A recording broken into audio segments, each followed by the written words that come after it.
साथियों, आप सभी का इस प्लेटफॉर्म पर स्वागत है। यहाँ पर हम लोग जो है आगामी परीक्षाओं जैसे कि आपका समीक्षा अधिकारी 2023 की प्रारंभिक परीक्षा होनी है, यूपीपीसी 2025 या अन्य राज्यों की जो पीसीएस स्तरीय परीक्षाएं होनी हैं, उन परीक्षाओं के दृष्टिकोण से यहाँ जीएस के प्रश्नों को देख रहे हैं। और यहाँ पे हम लोग जो है बहुत अधिक प्रश्नों को नहीं, एक वीडियो में थोड़े थोड़े प्रश्न जैसे कि 15-20 क्वेश्चनों को देख रहे हैं और पूरी व्याख्या के साथ देखेंगे। और ये आप प्रश्न देखेंगे काफ़ी महत्वपूर्ण है जीएस के दृष्टिकोण से, और इससे आपको बहुत सारे एक्स्ट्रा चीज़ें भी जानने को मिलेंगी जीएस के संदर्भ में। तो चलिए प्रारंभ करते हैं। इसमें पहला प्रश्न है कि अशोक के स्तंभों के निम्नलिखित भागों पर विचार कीजिए। यहाँ पे 4 भाग दिए गए हैं: शीर्ष, स्तंभ यष्टि, मूर्त पशु आकृति और स्तंभ पट्टिका।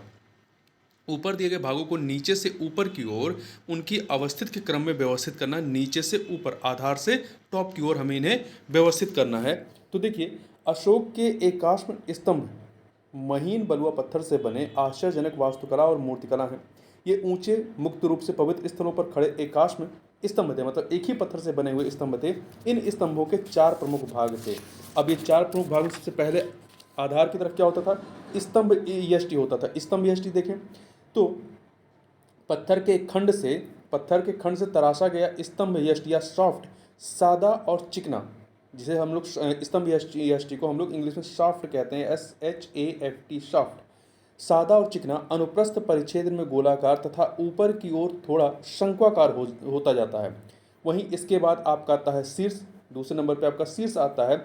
स्तंभ के शीर्ष पर कमल की पंखुड़ियों से बने हल्के धनुषाकार घंटे के समान आकृति, मतलब कह सकते हैं उल्टा कमल बना हुआ होता था इसके ऊपर। स्तंभ पट्टिका, इसके बाद तीसरे नंबर पे स्तंभ पट्टिका आती है, जो चौथा है। स्तंभ पट्टिका 2 प्रकार के हैं, कुछ जगहों पे वर्गाकार और साधिता, कुछ जगह पे गोलाकार और अलंकृत पाए गए हैं। ये विभिन्न अनुपात के होते थे। फिर सबसे ऊपर जो है आपका मूर्त पशु आकृति होती थी, सामान्यतः गोलाई में या तो बैठे या खड़े हैं। ये शीर्ष पट्टिका के साथ एक ही खंड से तरासे गए होते थे। ठीक है, ये एकाश पत्थर होता था, इसी पे ये बनाए। सबसे शीर्ष पर आपका जो है पशु मूर्ति होती थी, मूर्त पशु आकृति होती है, जैसे कि कहीं पे हाथी बना है, बैल बना है, ठीक है, सिंह बना है, इस प्रकार से बने हैं। तो सही क्रम आपका क्या हो जाएगा? तो इसका सही क्रम जो हो जाएगा आपका स्तंभ यष्टि 2, फिर शीर्ष है, फिर आपका स्तंभ पट्टिका 4, फिर आपका मूर्त पशु आकृति 3। तो 2 1 4 3 बी विकल्प हो जाएगा। अगला है भारत की संस्कृति और परंपरा के संदर्भ में पिछवाई क्या है? पिछवाई, तो यहाँ पर आप चारों विकल्प देखिए। जो यहाँ पे जो बी विकल्प है कि यह राजस्थान की एक गूढ़ चित्रकला को संदर्भित करता है, जिसमें भगवान कृष्ण को चित्रण किया जाता है। देखिए, पिछवाई एक गूढ़ चित्रकला है जिसमें भगवान कृष्ण के जीवन का चित्रण किया जाता है। यह राजस्थान के नाथद्वारा कस्बे में विद्यमान है, या वहाँ पे ये चित्रित किया जाता है। बहुधा मतलब सामान्यतः कपड़े या कागज पर पाई जाने वाली इन चित्रों में कृष्ण को अलग अलग लीलाओं, शारीरिक मुद्रा और वेशभूषा में दिखाया जाता है। यह कला का बहुत ही प्राचीन रूप है जो पीढ़ी दर पीढ़ी आगे बढ़ा है। अपनी कलात्मक अपील के अतिरिक्त इसका उद्देश्य निरक्षरों को कृष्ण की कहानियां बताना है। यह नाथ द्वारा की मुख्य निर्यात सामग्री बन गई है और इस क्षेत्र में आने वाले विदेशी पर्यटकों के बीच इसकी काफ़ी मांग है। ठीक है, अगला है निम्नलिखित में से कौन सा भारत में यूनेस्को की अमूर्त सांस्कृतिक विरासत सूची के भाग है? यहाँ पे 5 चीज़ें दी गई: कुचिपुड़ी, मुदियट्टू, नवरोज, रामलीला और कुटियट्टम।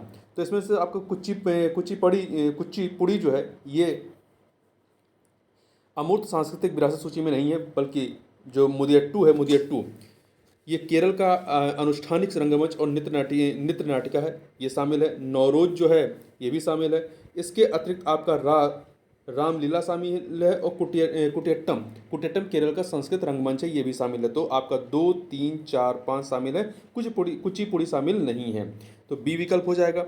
अगला प्रश्न 55 नंबर क्वेश्चन, वैदिक ग्रंथों में निष्क और शतमान निम्नलिखित में से किसे संदर्भित करते रहे? मंदिर के पुजारी, संपन्न किसान, भूमि की इकाई या सोने का वजन।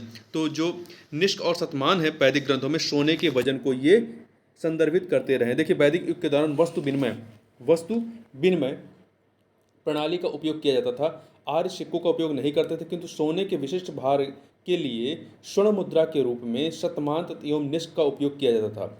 महाजनपद काल के प्रारंभिक सिक्के जो थे वो आहत सिक्के या पंचमार कॉइन्स थे। आगे बात करते हैं मुगलों की मनसबदारी प्रणाली के संदर्भ में निम्नलिखित कथनों पर विचार कीजिए। यहाँ पर 3 कथन दिए गए हैं, बताना इनमें से सही कौन से हैं। देखिए, पहला, यह जो पद है मनसबदारी की जो व्यवस्था प्रणाली, यह पद, वेतन और सैन्य उत्तरदायित्व निश्चित करने के लिए मुगलों द्वारा प्रयुक्त एक श्रेणीकरण की प्रणाली थी। ठीक है, दूसरा, मनसबदार वास्तव में अपनी जागीर में नहीं रहते थे या उनका प्रशासन नहीं करते थे, बल्कि उनका केवल अपने आवंटनों के राजस्व पर अधिकार होता था। मतलब जो मनसबदार व्यवस्था में जो जागीर दी जाती थी, उस जागीर में वो रहते नहीं थे, कहीं अन्य उनकी पोस्टिंग होती है, जैसे लोग नौकरी करते हैं कहीं अन्य पोस्टिंग होती है तो अन्य जगह पे वो काम करते थे, परंतु उस जागीर से जो राजस्व मिलता था उस पर ही उनका केवल अधिकार होता था। ठीक है, तो दूसरा सही है। तीसरा, पद और वेतन जो है जात नामक संख्यात्मक मूल्य द्वारा निर्धारित किया जाता था। देखिए ये सही है, पद और वेतन एक संख्यात्मक मान द्वारा निर्धारित किए जाते थे, जिसे जात कहा जाता था। जात जितना उच्च होता था, राज दरबार में उस कुलीन व्यक्ति की स्थिति उतनी ही अधिक प्रतिष्ठित होती थी और उसका वेतन भी उतना ही अधिक होता था। तो इस प्रकार से तीन के तीनों कथन यहाँ पर क्या है, सत्य हैं, तो 1 2 3 डी विकल्प हो जाएगा। अगला है, कभी कभी समाचारों में सुर्खियों में रहने वाला भीम यात्रा निम्नलिखित में किससे संबंधित है। तो ये देखिए 2016 में भीम यात्रा प्रारंभ की गई थी। ये बिजवाड़ा विल्सन एक कह सकते हैं सामाजिक कार्यकर्ता थे, इनके नेतृत्व में सफाई कर्मचारी आंदोलन द्वारा आयोजित किया गया था। ये डॉक्टर बी आर अम्बेडकर की 125वीं जयंती के उपलक्ष्य में 2016 में इसको अंतर्राष्ट्रीय मानव अधिकार दिवस के अवसर पर शुरू किया गया था। ठीक है, इसमें भाग लेने वाले यात्री ऐसे कर्मचारियों के परिवार के सदस्य थे जिनकी मृत्यु मेन होल और सीवरेज लाइन के अंदर काम करते समय खतरनाक धुएं या गैस के उठने के कारण हो गई थी। मतलब यह जो है भीम यात्रा मैनुअल स्क्वेजिंग, सर पर मैला ढोने की प्रथा के विरुद्ध एक अभियान था। तो बी विकल्प हो जाएगा। अगला है, यहाँ पे देखिए भारत सरकार द्वारा आरंभ किए गए स्टार्टअप्स के लिए निधियों की निधि, फंड ऑफ फंड के संदर्भ में निम्नलिखित कथनों पर विचार करना है। यहाँ पे 3 कथन है। पहला, जो फंड ऑफ फंड है, ठीक है, निधियों की निधि, इसका उद्देश्य स्टार्टअप के लिए सीधे वित्त पोषण प्रदान करना नहीं। यह जो है यह सीधे पैसा इनको नहीं दिया जाता है। ठीक है, तो पहला गलत। दूसरा, इसे भारतीय लघु उद्योग विकास बैंक में स्थापित, मतलब सिडबी में स्थापित किया जाएगा, ये सही है। ठीक है, भारतीय लघु उद्योग विकास बैंक ऑफ इंडिया, भारतीय लघु उद्योग विकास बैंक या सिडबी कह सकते हैं, में स्टार्टअप के लिए निधियों की निधि की स्थापना की गई है। जो निधि स्टार्टअप के लिए निधियों की निधि है, ये भारतीय प्रतिभूति और विनिमय बोर्ड सेबी के साथ पंजीकृत विभिन्न वैकल्पिक निवेश निधियों में योगदान करेगा। ठीक है, तो ये जो है आपका, इसे भारतीय लघु उद्योग विकास बैंक में सिडबी में स्थापित किया जाएगा। तो पहला गलत है, दूसरा सही है। तीसरा, इसकी निगरानी औद्योगिक नीति एवं संवर्धन विभाग के द्वारा किया जाएगा, ये भी सही है।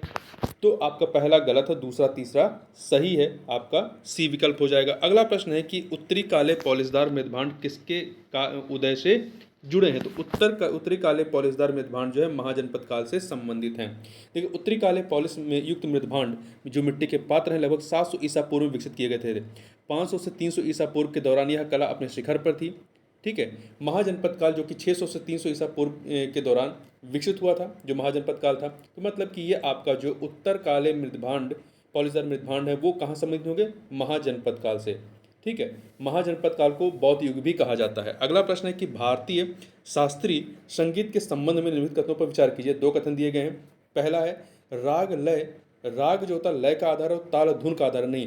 राग जो है वो धुन का आधार है, जबकि लय ताल जो है वो लय का आधार है।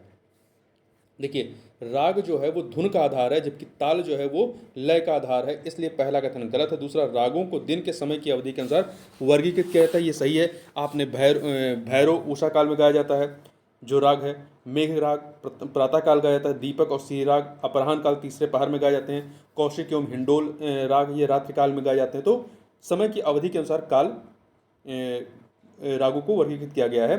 तो यहाँ पर आपका पहला जो है गलत है, दूसरा सही है, इसलिए बी विकल्प हो जाएगा। आगे चलते हैं।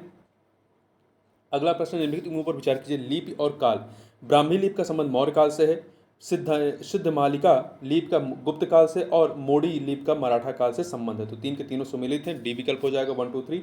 अगला है, सिख धर्म के संबंध में निम्नलिखित कथनों पर विचार करना है। 2 कथन दिए गए हैं। गुरु नानक ने निर्गुण भक्ति का समर्थन किया जिसमें ईश्वर का कोई रूप या लिंग नहीं होता है, ये कथन बिल्कुल सही है। दूसरा, आदि ग्रंथ साहिब में केवल गुरु नानक और सिख गुरुओं की शिक्षाएं सम्मिलित हैं, नहीं, इनके अतिरिक्त भी कई सारे धार्मिक लोगों की इसमें चीज़ें या कह सकते हैं उनके भजन या उपदेश शामिल है, जैसे बाबा फरीद, रविदास जिन्हें रैदास के नाम जानते हैं, कबीर के भजनों को आदि ग्रंथ साहिब में संकलित किया गया है। ठीक है, तो यहाँ पे पहला सही है, दूसरा गलत है, तो ए विकल्प यहाँ पे सही हो जाएगा। अगला प्रश्न है कि यदा कदा चर्चा में रहने वाली विशिष्ट राहत अधिनियम स्पेसिफिक रिलीफ एक्ट निम्नलिखित में से किससे संबंधित है। तो ये अनुबंध संबंधी क्षतिपूर्ति से संबंधित है। विशिष्ट राहत अधिनियम के अनुसार जिस घटना या प्रसंग में अनुबंध का निष्पादन न करने पर वास्तविक क्षति का मापन नहीं किया जा सकता है या मौद्रिक क्षतिपूर्ति पर्याप्त नहीं होती है, उस घटना में एक पक्ष न्यायालय से दूसरे पक्ष को अनुबंध की अपेक्षाओं को पूरा करने के लिए निर्देश देने का निवेदन कर सकता है। अगला है आपका 64 नंबर क्वेश्चन, मंदिर वास्तुकला की बेसर शैली उत्तरी और दक्षिणी शैली का संयोजन है। सही बात है, नागर और द्रविड़ शैली का। इस संदर्भ में निम्नलिखित कथनों पर विचार कीजिए। पहला, मंदिर वास्तुकला की यह शैली मतलब बेसर शैली विजयनगर साम्राज्य के दौरान उत्पन्न हुई नहीं, इसका उदय जो है कर्नाटक के चालुक्य राजवंश के शासनकाल में होता था। पहला कथन गलत है। दूसरा, कर्नाटक में हेलविड का होयसलेश्वर मंदिर बेसर शैली का एक उदाहरण है, बेहतरीन उदाहरण है, ये सही है। तो पहला गलत, दूसरा सही है, इसलिए बी विकल्प यहाँ पर सही हो जाएगा। अगला है, विजयनगर साम्राज्य के संदर्भ में निम्नलिखित कथनों पर विचार कीजिए। पहला, इसकी स्थापना कृष्णदेव राय द्वारा की गई थी। नहीं, ये कथन गलत है, क्योंकि 1936 में संगम राजवंश के हरिहर प्रथम और उनके भाई बुक्का प्रथम द्वारा आपका विजयनगर साम्राज्य की स्थापना की गई थी। कृष्णदेव राय जो हैं, इनको विजयनगर साम्राज्य का महानतम सम्राट माना गया है, जिन्होंने 1509 से 1530 तक राज्य किया।